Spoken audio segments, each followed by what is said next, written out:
பழமையான உணவு பழக்க வழக்கம் இருக்கிறவங்களுக்கும் நவீனமான உணவு பழக்க வழக்கம் இருக்கிறவங்களுக்கும் டயபெட்டிஸ் போன்ற நோய்கள் எப்படி உருவாகுது, எவ்வளவு உருவாகுது, எதனால இந்த மாற்றங்கள் அப்படின்னு சொல்லிட்டு இந்த வீடியோல ஃபுல்லா பார்க்கலாம். அதுக்கு காரணம் உணவுகளா இல்ல வாழ்க்கை முறையா அப்படின்னு சொல்லிட்டு ஃபுல்லா பார்க்கலாம். வீடியோவை ஸ்கிப் பண்ணாம பாருங்க. வாங்க வீடியோக்குள்ள போகலாம். நவீனமான நோய்கள்னு சொல்லப்படுற type 2 diabetes, hyper tension, obesity இதெல்லாம் பெரும்பாலும் வாழ்க்கை முறையும் உணவு பழக்க வழக்கங்களும் இது ரெண்டும் தான் காரணம்னு சொல்றாங்க.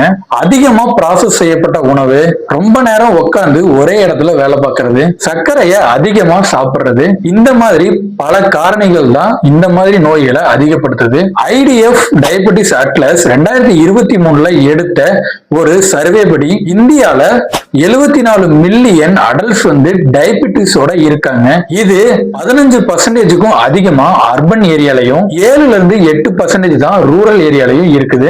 இதே தமிழ்நாட்டுல 12-15% அர்பன் ஏரியாலையும் 8க்கும் கீழே தான் டயபெட்டிஸ் போன்ற நோயால பாதிக்கப்படுறாங்கன்னு சொல்லியிருக்காங்க. பழமையான உணவு முறைகள் குறிப்பா கொஞ்சமா ப்ராசஸ் பண்ண உணவுகள் தான். ஹோல் கிரெயின்ஸ், அப்புறம் பச்சை காய்கறிகள், மீன், அப்புறம் தேங்காய் போன்ற உணவுகள்லாம் இருக்கு.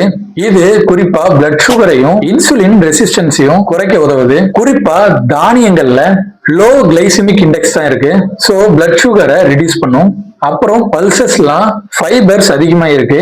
இது குளுக்கோஸ் அப்சார்ப்ஷனை குறைக்குது. ட்ரெடிஷனல் கோகனட் பேஸ்டு ஃபுட்ஸ் எல்லாம் ஹெல்த்தியான ஃபேட்டையும் குளுக்கோஸையும் ஸ்டெபிலைஸ் பண்ணுது.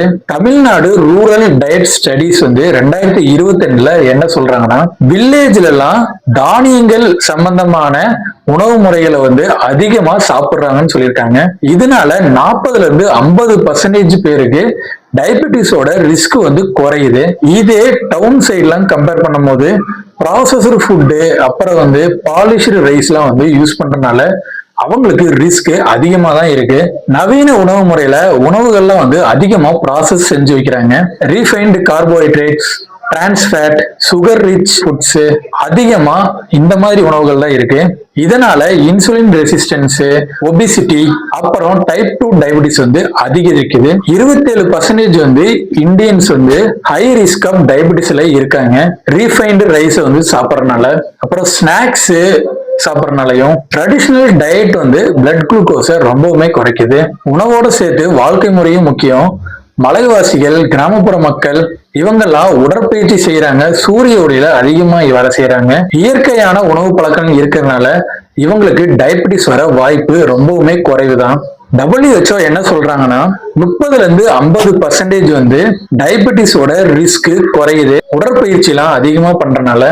கம்பேரிசன் படி பார்த்தோம்னா, கிராமப்புறங்கள்ல இருக்கிறவங்க குறைஞ்சது ஒரு நாளைக்கு 6000-8000 ஸ்டெப்ஸ் நடக்கிறாங்க. ஆனா நகர்ப்புறங்கள்ல இருக்கிறவங்க 2000-4000 ஸ்டெப்ஸ் தான் ஒரு நாளைக்கு நடக்கிறாங்க. சோ இதுவே ஒரு மைனஸ் தான். பழமையான உணவு முறை மட்டும் கிடையாது, ஸ்பைசியான மஞ்சள், கரி லீவ்ஸ் அதெல்லாம் யூஸ் பண்றதுனால கட்டோட மைக்ரோபயமும் கட்டுப்பாட்டுல இருக்குது. சோ பிளட் சுகரும் கண்ட்ரோலா இருக்கு. நவீனமான வாழ்க்கையில ஒரு சில கட்டுப்பாடுகளை ஃபாலோ பண்ணோம்னா இதை கண்ட்ரோல் பண்ணலாம். ஒயிட் ரைஸோட சேர்த்து தானியங்களையும் பிரவுன் ரைஸையும் சாப்பிடுறத நம்ம உணவு பழக்கத்துல வச்சுக்கலாம். வெஜிடபிள்ஸும் அதிகமான காய்கறிகளும் மீன்களையும் எடுத்துக்கலாம். டெய்லி கொஞ்ச நேரமாச்சு பிசிக்கல் ஆக்டிவிட்டி, உடற்பயிற்சி பண்ணணும். கொஞ்ச நேரம் நடக்கலாம், யோகா பண்ணலாம், ஸ்டெப்ஸ்ல நடக்கலாம். முக்கியமான விஷயம் என்னன்னா, கடைகள்ல விற்கிற சுகர் அதிகமா இருக்கிற ட்ரிங்க்ஸையும் பேக்கடு ஸ்நாக்ஸையும் தவிர்க்கிறது ரொம்பவுமே நல்லது. அப்புறம் மஞ்சள், இட்லி, தோசை இதெல்லாம் சாப்பிடுறத பழக்கத்துல வச்சுக்கலாம். பழமையான உணவு பழக்கம் டயபெட்டிஸ், ஒபிசிட்டி இதெல்லாம் எப்படி குறைச்சு வச்சிருக்குன்னு சொல்லிட்டு நம்ம இந்த வீடியோல ஃபுல்லா பார்த்தோம். நம்ம உடல்நலத்தை பார்க்கறதோட இல்லாம குடும்பத்தோட உடல்நலத்தையும் பார்த்துக்கலாம். இந்த மாதிரி விஷயங்களை தொடர்ந்து ஃபாலோ பண்றதுனால இந்த வீடியோ உங்களுக்கு யூஸ்ஃபுல்லா இருக்கும்னு நம்புறேன். இந்த வீடியோ உங்களுக்கு பிடிச்சிருந்தா லைக் போட்டுருங்க. இந்த மாதிரி பதிவுகளை தெரிஞ்சுக்க நம்ம சேனலை சப்ஸ்கிரைப் பண்ண மறக்காதீங்க. நல்லதை பேசுவோம், உண்மையை பேசுவோம். நன்றி.